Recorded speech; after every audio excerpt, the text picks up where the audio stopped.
Okay, so welcome back. This is now dry and very, very smooth.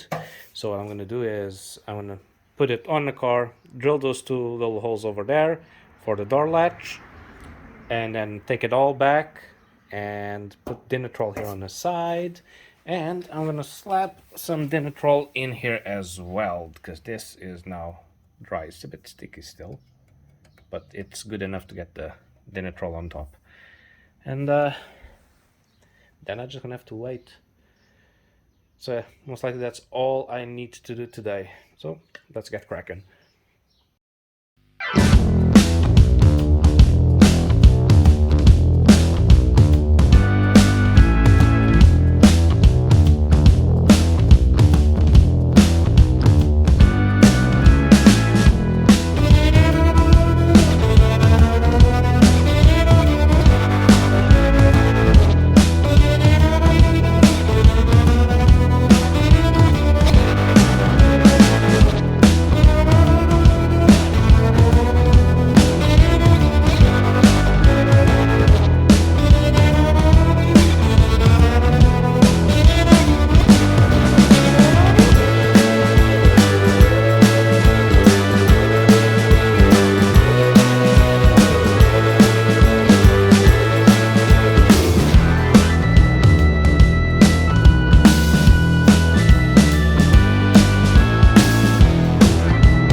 All right, so everything is Dinitrolled, holes are made. So after all this dries out, I'm going to have to take this and then apply some copper well through here, but mostly here because this is still onto the bare metal. So I'm gonna, once this dry, I'll take off this tape, put some well through primer, and ready to go. So I am going to get out of here because before I get even higher on these fumes. Okay, welcome back. So as you can see, I got the Dinitrol and I got like the weld through primer. Everything is ready to be welded. However, there was something that was like slightly bugging me, which was when I made these holes here at the front to put the clecos, I saw a little bit of brown dusting coming out, and that has been bugging me ever since. So I had a look. This outer shell, this plate here, is actually in very good condition. The inside plate is in very good condition as well, but from this bit here where I've welded the new plate here, it's actually three metal, basically metal plates. So the inner side is good, the outside is good, the middle one is rusted. So as much as it pains me to undo some of the work, I'm actually going to cut this out up until most likely here, which is where it stops being three metal sheets long, thick, and I might replace the inner one as well, like the middle plate. So if when I cut this one, the middle one is not that bad, well, it's a bit of wasted work, but it's better to be thorough than to do all of this work and then realize that, it's gonna start rusting from the middle. So let's get to it.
see you all on the next one, and take care.